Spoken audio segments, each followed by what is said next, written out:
Welcome to Hey Therapist. I'm your host, Leslie Ross. With me is my producer, Jay Wesley Lindley. Let's get mental.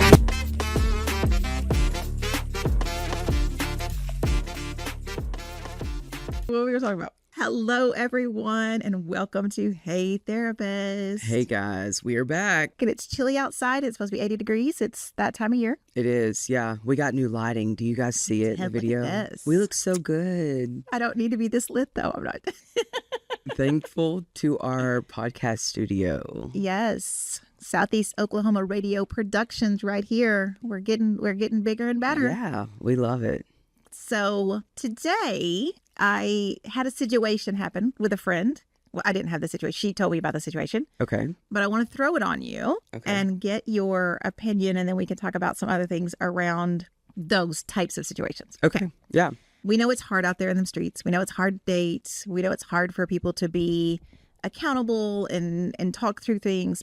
So she had been dating this guy. They'd gone out 3 or 4 times, hung out, made out, done the things, not all the things, but done some of the things. Okay. And so then he was like, well, I'm going to come up, and hang out at your house, whatever. We'll watch a movie, blah, blah, blah. And she was like, okay. And she was getting to the point where they were probably going to have sex, right? So she had to tell him that she has an STI. So one of her exes just graciously gave her herpes without telling her that he had it. She had no choice, which a lot of men do. This is not the first person of my friends that I know that have ended up with herpes or some other STI that the guy knew that they had and did not disclose, which is shitty, by the way. We'll get there. So she tells the guy, listen, this is something I want to tell you. It's under control. I'm on medications. I'm real careful with it. I've never, I don't have anything going on, because you know how to manage it when you manage it. Mm-hmm. He ghosted her. What? Didn't respond. Like at all? At all. Oh. And they had been talking every day and hung out 3 or 4 times. Like, this has been going on for probably 2 or 3 weeks at this point. Oh, no. And he ghosted. So, this is so common in like the gay dating. So, not to just make it about gay dating by any means, but just from my experiences and like from not that I have an STI, but oh my gosh, but just from friends that have had things arise in their life. Sure. I've heard of this a lot. And a lot of it's just based on like lack of education. Yeah. I do not feel like that ghosting someone over that you're not willing to even be open to talking about it is appropriate.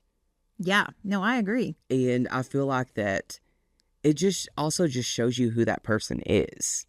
I mean, what a shitty man. Mm-hmm. That's what I told her. I said, well, at least you found out early. Yeah, I mean, that's shit. Yeah. Because if you don't want to take the chance, if you want to say, you know what, I'm not comfortable with that. Yeah. I don't want to take the chance. I really like you, but I don't know how I feel about that. Or give me time to think about it. If he's thinking about it, that's fine. I mean, I dated a guy who had herpes, and he told me right off the bat. Mm-hmm. And I was like, okay, how is it managed? How do you, and we went through it, and we had sex. Yeah. And multiple times. And I never ended up with anything, and I know it can lay dormant, all those things that people say, but we were careful. And he was very aware and very cautious and was always looking out, for me and making sure that wasn't a thing. For me, it was just an educated decision. Exactly. And it was a choice. Like, this is the person I want to be with, too. I don't know where this is going, but I'm going to roll the dice just in case, because I'm not going to rule this person out because of something that somebody gave him, So it's just, I don't know. I felt so bad for her. And, because it's already, if someone is coming to you saying, listen, I like you enough that we might have sex. Mm-hmm. I need to tell you this vulnerable thing about me that is embarrassing, even though, she didn't go out there and get it in them streets because she was just went around. But even if you would have, like, listen, I went through a phase, I ended up with this. Yeah. However you ended up with it, why would you completely discount someone like it? And I kind of told her the same thing. Well, at least he can't handle situations. Because to not say that's a lot, let me think about it, or I'm not comfortable with that, whatever, to just completely ghost someone is shitty in general. Yeah. We have said we've talked about that a million times, just about ghosting in general. Like, just use your words. Yeah. But to do it over something someone has been so vulnerable to tell you, because they like you enough to tell you, for one, and they want to see this next level of your relationship, to just ghost. Yeah. I just felt so bad for her. Yeah, she obviously already feels like ostracized already over the situation. And this just pushed her probably deeper into a feeling and an emotion about herself. Yeah. About something that she truly cannot control, because someone was very not forthcoming. Right. In the jump of giving her this. And I actually have heard this a lot in the dating world, and I hate to single out straight people, but it's kind of common in the straight dating world that people, especially men, are not forthcoming about some things that they maybe have contracted that they cannot get rid of. Right. And they just do this to women because they just really don't give a shit. Right. I will say this, that is the difference between like straight versus like a same-sex couple. You really don't deal with that in the same-sex couple. Like, really, gay guys are very upfront about that, because the thing is there's lots of awareness about like HIV. That's true. That is true. And STIs. A lot of people like to say a lot of things about the gay community, alluding to us being gross, or that our sex life is disgusting or something like that. But to be honest with you, it's a lot more safe in the gay dating I can see that. than it is in the straight heteronormal dating world, because a lot of us are getting tested regularly. We may hook up more, but we definitely take care of our bodies more, because it's very in our face about getting tested. It's very like, take care of your body, work out, eat healthy, and that's part of the entire, thing. And it's, I don't know, like that's a hard one, to be honest with you. Yeah. And I hate that for her. I have dated guys in the past that were HIV positive but undetectable, and they were very forthcoming about it. It was a very safe situation. Sure. It was, because there is medication out there. The thing is like, at first I was very scared about that world, but then I educated myself, and all of this all goes back to the simple fact of communication and education, and you educating yourself on, is there preventative things and preventative measures with this? And there absolutely is. This is not like you're going around spreading gonorrhea. Right. I mean, like, this is something that you're able to help prevent the spread of this. Yes. So really sucks that that this happened to her. Yeah. And it does happen a lot. And when you said that, I was like, you know what, you're right. Because I can remember going to gay clubs, because I had a lot of gay friends in college and after college, and we'd go to gay clubs. And, I remember there's signage everywhere. There's condoms everywhere. Yeah. There's protection provided. It is one of those things that the community does wrap itself around of have fun, be safe. Exactly. Where in the straight world, it's like, we don't talk about it. Yes, they treat us like we're nasty because we do talk about safe sex, or we talk about condoms, or we talk about being tested. And it's kind of crazy to me that we're treated nasty, but then we hear about things like this. You're testing and doing all the things where I know straight men that I'm like, well, when's the last time you've been tested? And they're like, I've never been tested. What? I'm sorry, ever? Yeah, more straight men than not have never been tested. And I would put money on that. Because you know what? Wow. They're just out there slinging it. Let's just get into that for a second. Why is it? I mean, this just goes down because they don't care if they give somebody. But also, it also goes back to, there's so much importance and difference put on between a woman and a man. I mean, let's just be real. This goes down to a sexism situation. For sure. And we see it daily in the media. But then when you take it back to even what's being taught at a young age to a young boy versus what's being taught to a young girl. Right. it's not the same. Women are held at a level of accountability than men are. And this is very controversial. I know it is. And especially right now with what's happening in the United States, for the love of God. I mean, the big dick energy just blows my mind. And especially when it's not even. Bro, come on. Go get tested. Go get tested. Talk about your feelings. Talk about things that you know you've had, even if you've had something in the past. Because I have dated men who are like, oh, yeah. And because I always ask them, have you ever been tested? When was the last time you were tested? More than not, say never. Yeah. But then, you may get the occasion, well, I got something, back this time frame, and I took all the medicine, and then I went back and got tested, and everything was good, So they're only getting tested after there's an event, right? That's what I was going to say. It's not. I'm like, when something like a sore pops up on something, I'm like, oh, yeah, that's it.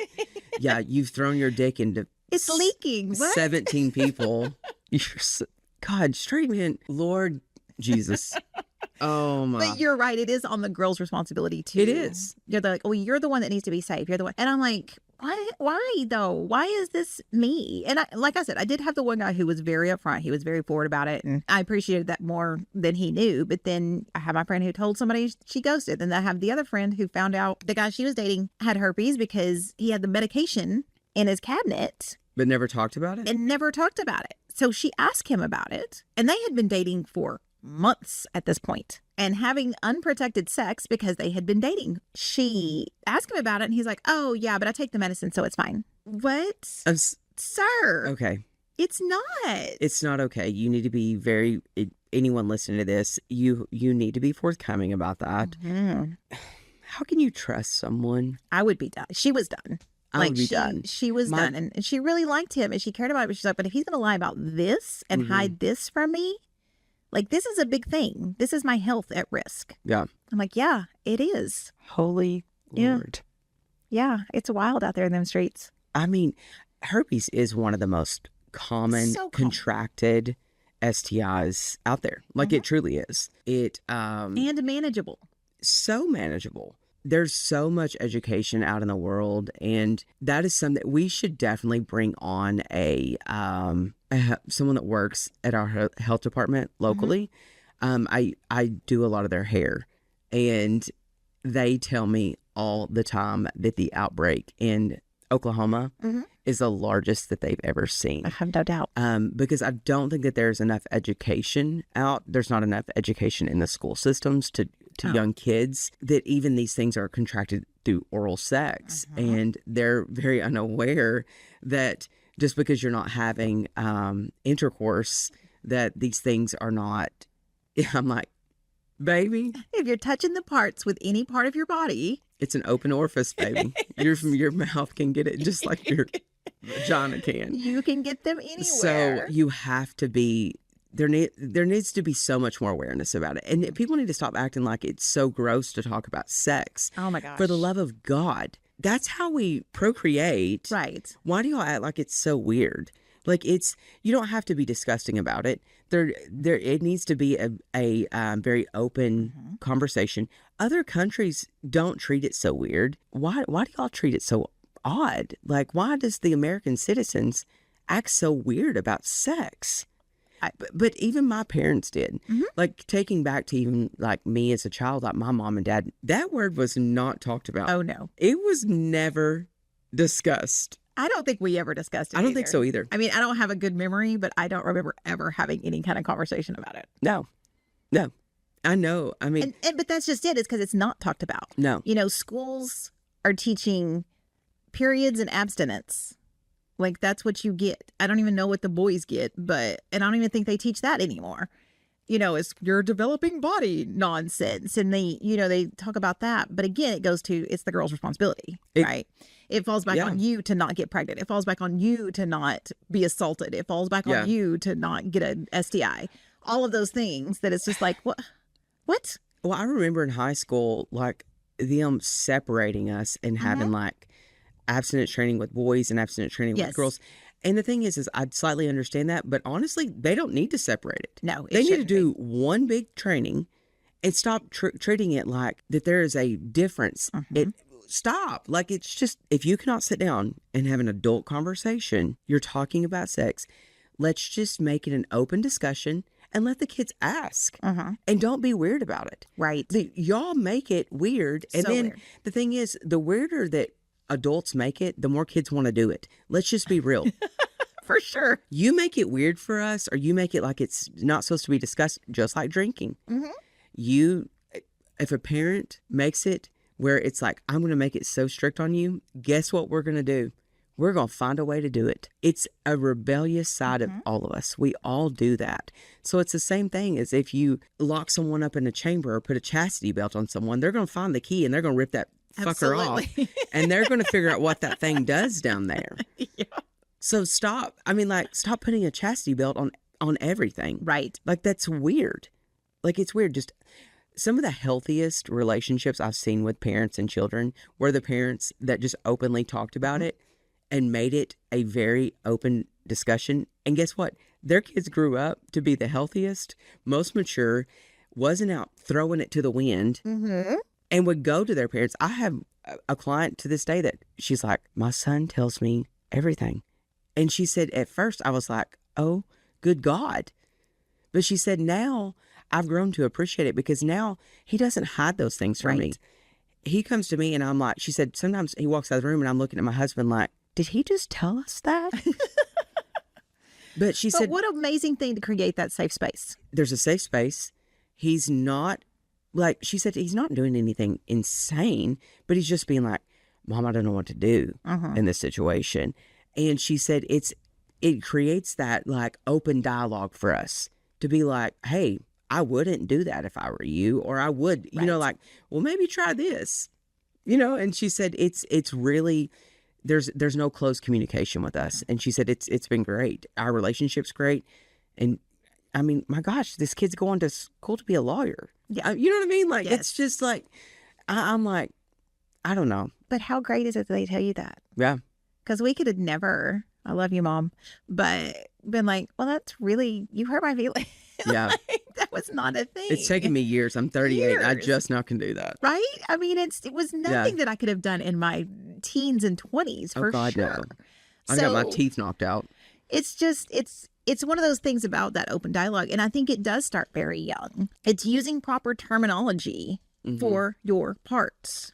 Because if your child is assaulted, they need to not be telling somebody, well, you know, my uncle like touched my cookie. Okay. I'm sorry, I did not mean to laugh. But that's the reaction you're going to get from an adult if some kid told that and they're like, oh, it's okay. It's just a cook, you know, it's nothing. And they're going to blow off this kid who is trying to tell them that they've been violated. And then in their mind, it's like, oh, I guess it is okay. Teach your kids proper terminology for their parts. Yeah. Period. I think it's so odd. And to every parent, I know there are parents that listen to this podcast because they literally tell me that they listen to this podcast. If you're a parent teaching your kids these odd definitions, stop that bullshit. It is so uncomfortable too. It really is. It is so uncomfortable. Someone recently said that they call their kids, oh God, their flower. Oh no. I want you to understand when a little kid is explaining that, think about the flower. Why would you, it's a vagina. It's a vagina. It's a penis. It's balls. Yes, testicles, balls, vagina, penis, butthole. Like, I'm sorry, asshole. I don't care. Teach your kids that it's called an asshole. Fine. I don't care. Stop giving it these weird definitions. That's not what it is. That's not a flower. It's not a flower. And that's not a cookie. They're breast or boobs. Breast, boobs. Like, my God. I mean, then we wonder. Yeah, it's just so important to talk about those things. And if your kid is masturbatory age, and they're touching themselves, teach them proper times and places. And don't get onto your kid, especially little boys. Little boys are they're the worst. Once they find it, they can't stop touching it. Oh my Lord. But you teach them, listen, we don't do that in front of people. We don't do that we don't, it's fine. It's your thing. And sometimes it feels funny, you know, but we don't do that in here. Like, you have those conversations. You don't shame them for touching it. Yeah. You don't shame them for it. It feels good, y'all. Yeah. Like, at those young ages, it feels good. Yeah.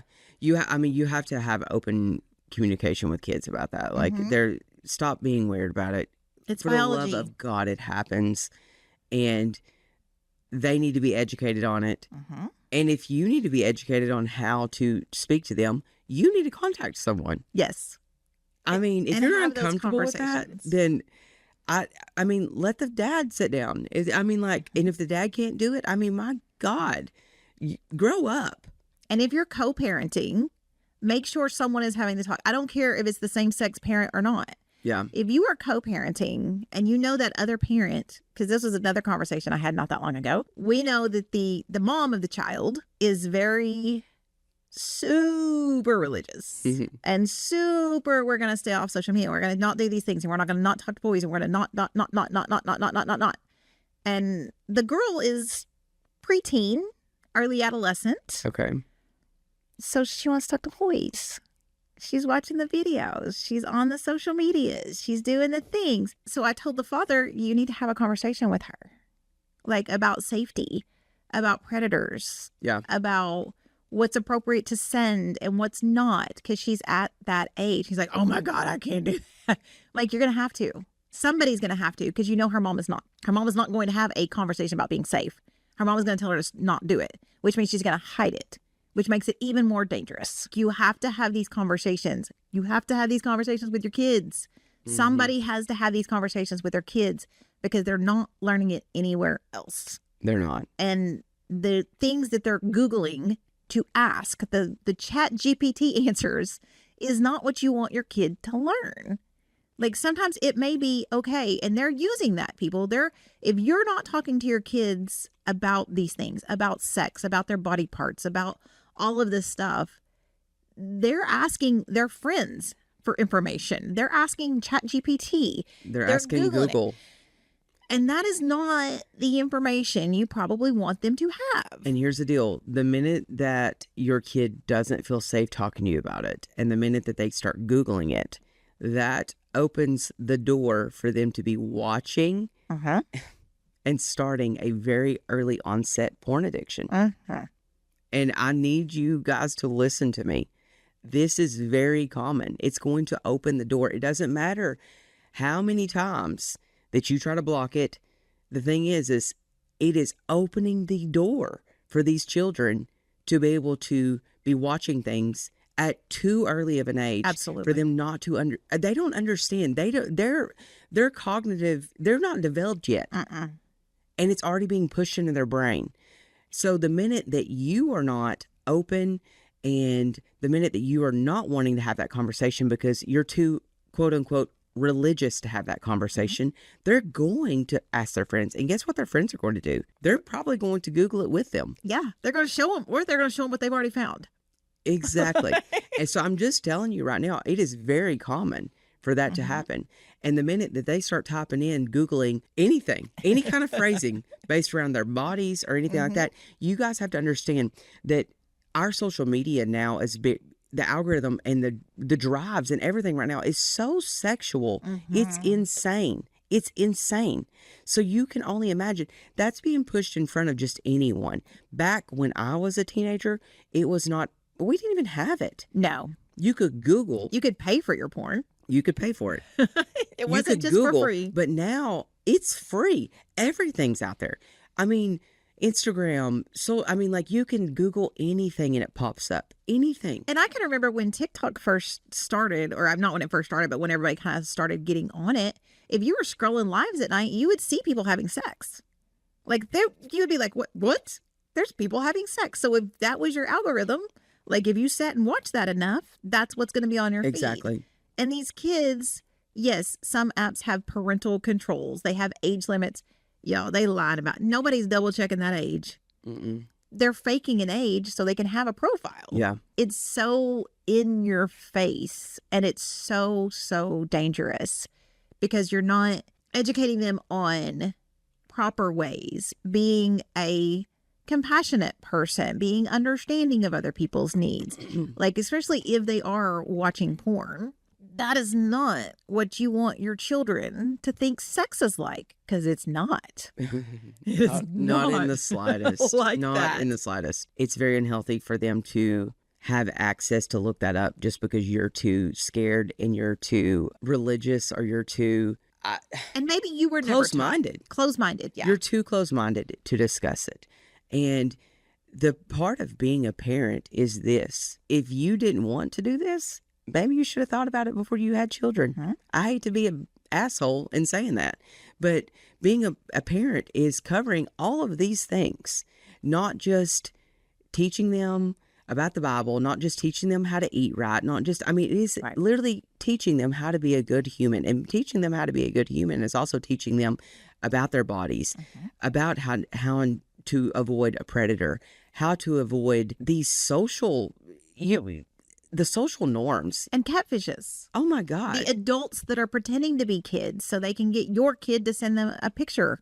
It is disgusting. Like, it's so scary out there, and you have to have those uncomfy conversations. Yeah. They're not comfortable for anybody. They're not comfortable for you or the kid when you're having them. Yeah. Nobody is comfortable in those situations when those conversations are going on.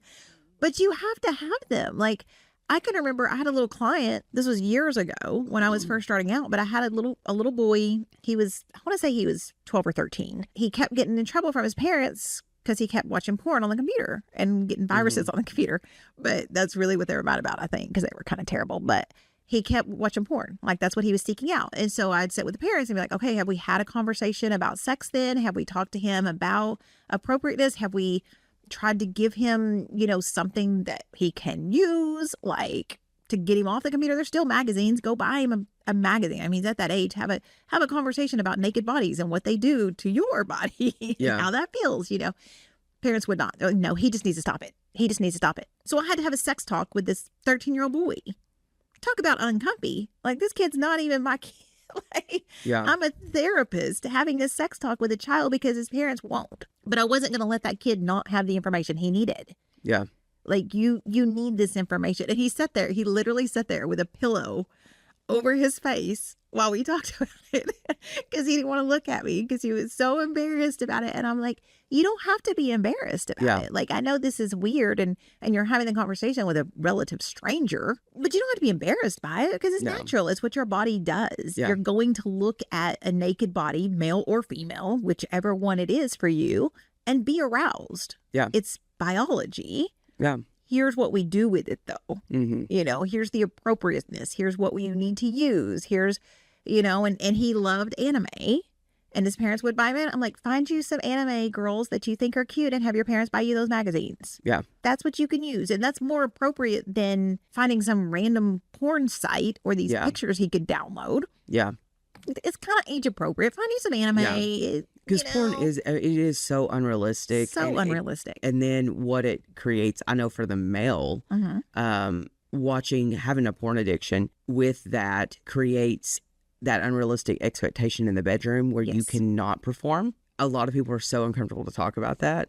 And I'm like, listen, what this creates is for the future, the more that this grows and this addiction grows, especially at such a young age, it's going to create a problem for this person because they're never going to be fulfilled. Right. And they're going to wonder why it's not like the movies that they're watching or the videos that they're watching.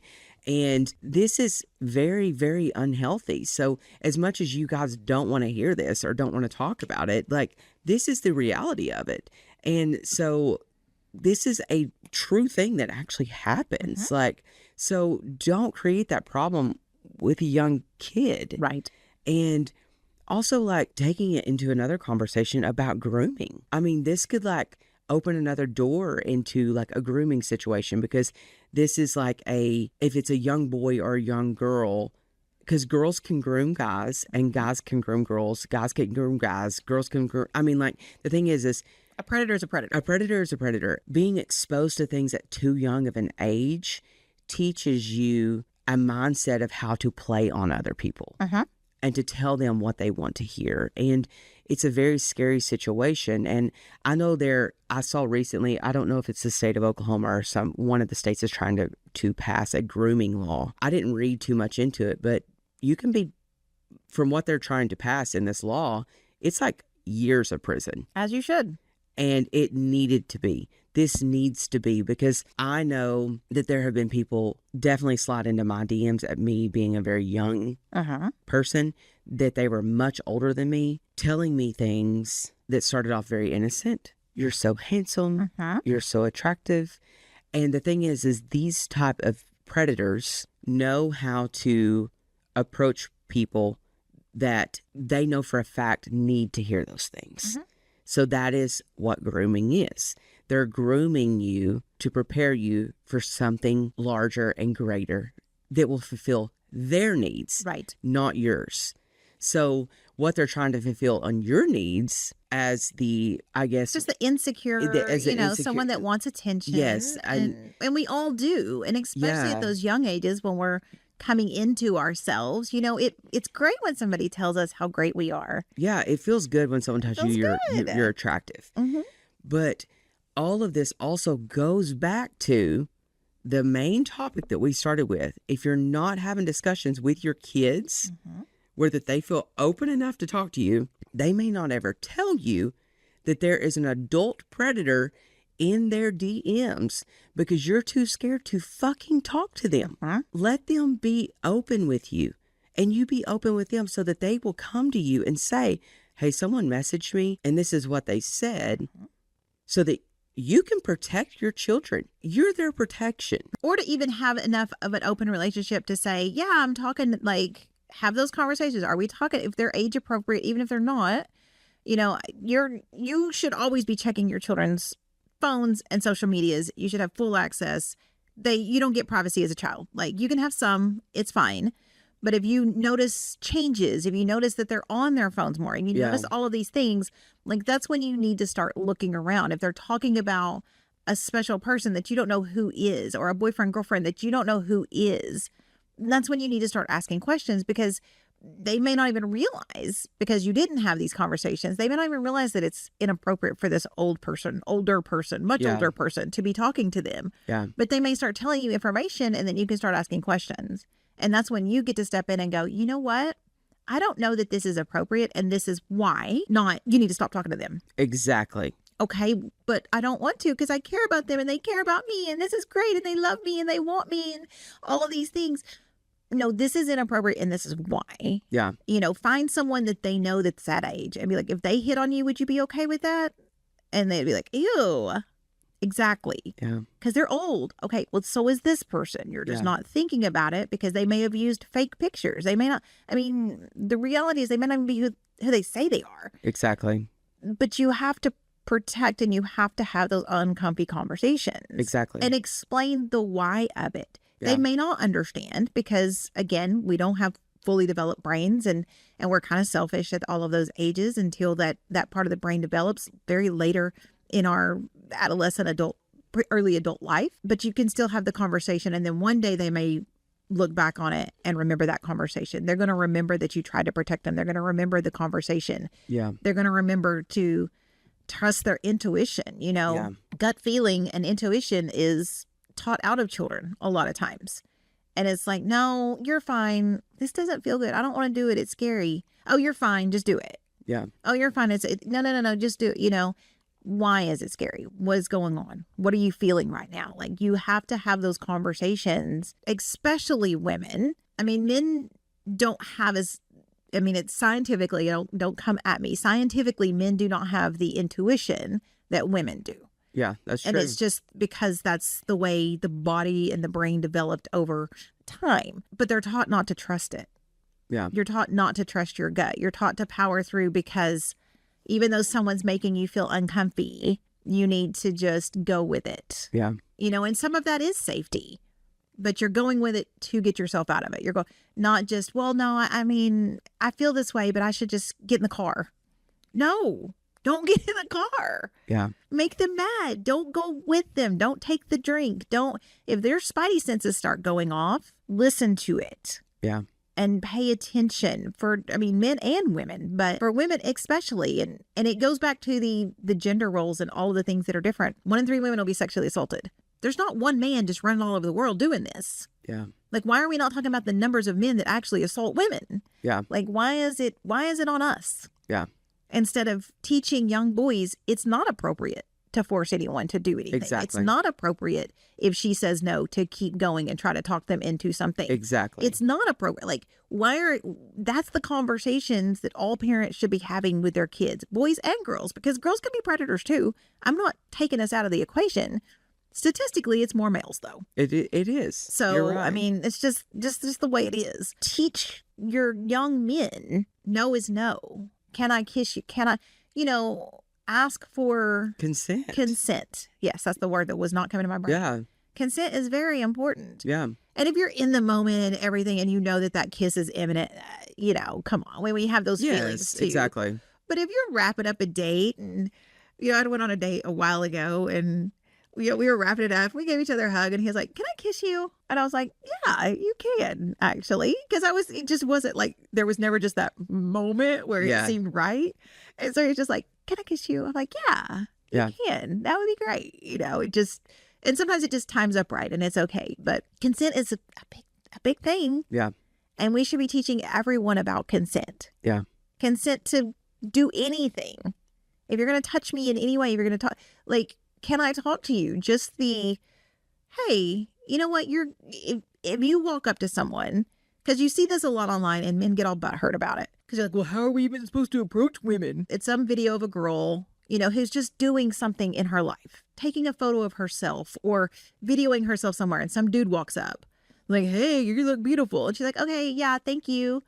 And then he tries to keep going. And she's like, "No, I have a boyfriend," or "I have a husband," or even if it's a lie. And then they keep on and keep on and keep on. Yeah.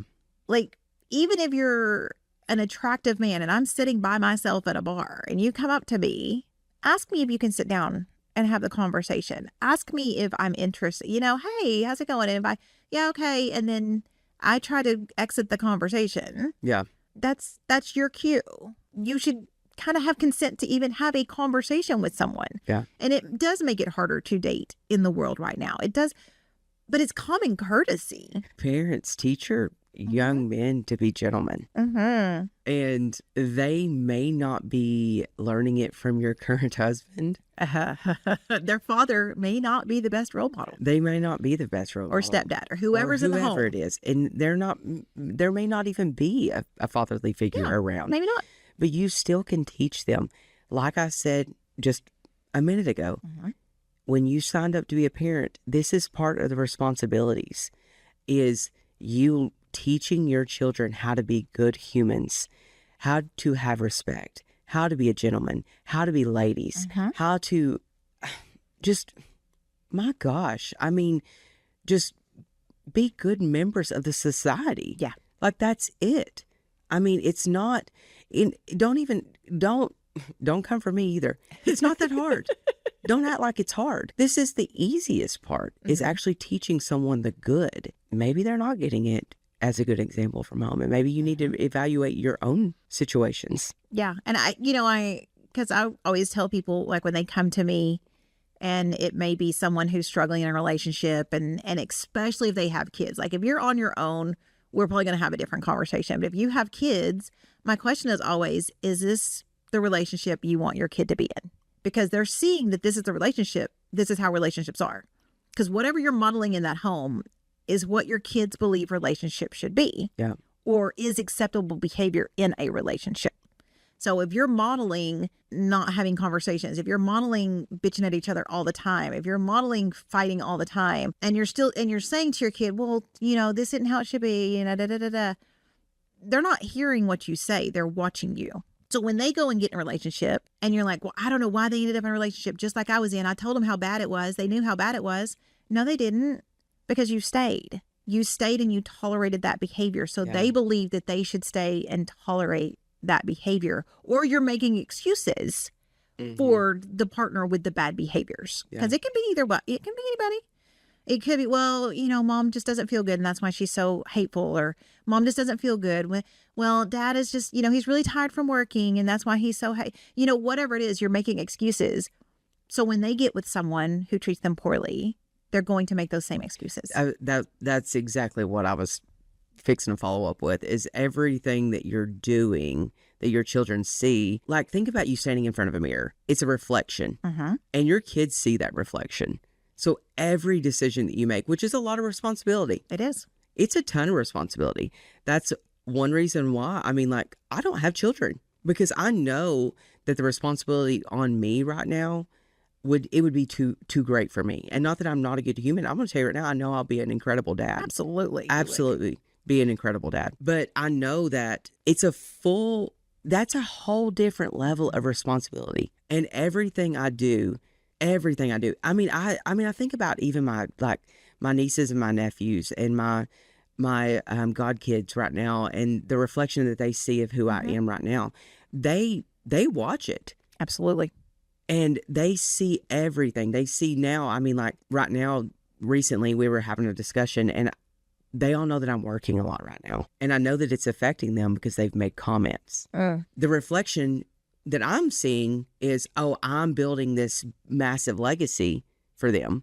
What they're seeing is Uncle is too busy for me.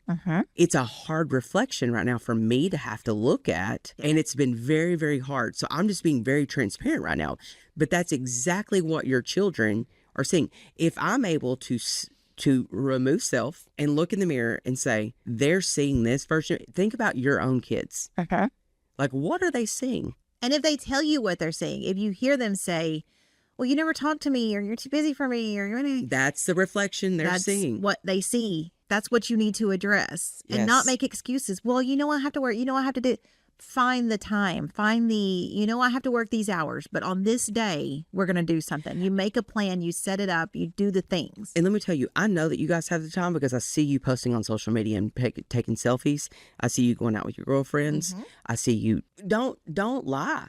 Yeah. Don't you tell me. And they see it too. They're seeing that you're not choosing them. And we just all want to be chosen. And exactly. No matter what age. No matter what age, still want to be chosen. I do too. Okay. Parenting advice from people with no kids.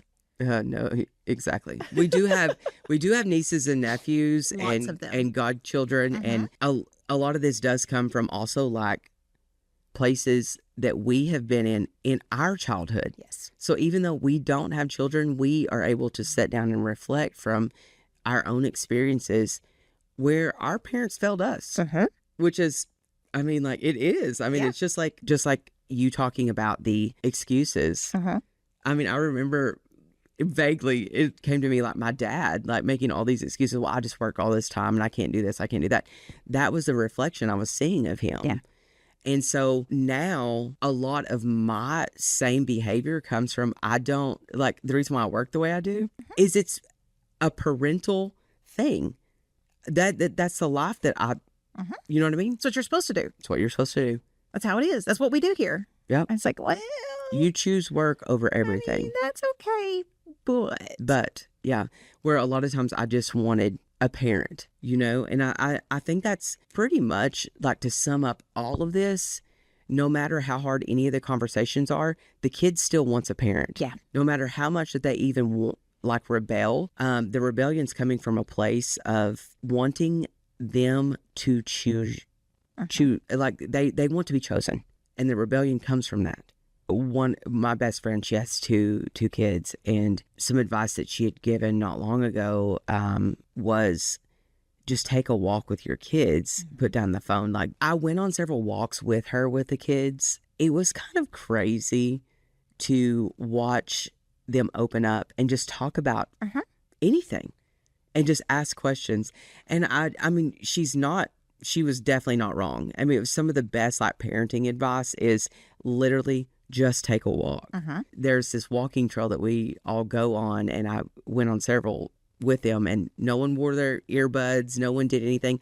And sometimes it was just silent. 9 times out of 10, the kids would start talking, and they would open up about something happening at school, or this person hurt my feelings, and then opened up this dialogue between you and the kids, of being able to have this open communication and this conversation, it makes you closer with the kids. And then you're able to navigate their feelings. And then the kids are able to feel like that they can be who that they need to be in front of you. Yeah.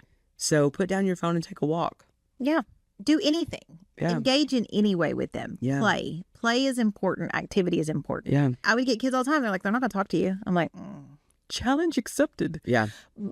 I would just start them coloring. I was going to say, color. Yeah. Because, I mean, my adults love to color too. Like, that's how I got some of my adults to talk too. I just give them color book. But, okay, we don't have to talk about anything. Just put that in there. Just start coloring, and they start talking. You can ask them little probing questions. Yeah. And they'll start talking because they're distracted. Yeah. They're not thinking about the fact they're talking about their feelings. It's just free-flowing, non-judgmental conversation. And that's really what everybody needs, but especially your kiddos, because they're figuring out life. Yeah. And life is hard. And how great would it be for you to give them the tools to figure out life when they're young? Yeah. And we also have to take into consideration that just because it was one way when you were a child, it's so different. The world has evolved so vastly in the last, 10 years, 20 years since you were a young child. So you may be learning too in the midst of this. You may be learning a new way to parent in the midst of all of this. Right. And that's okay.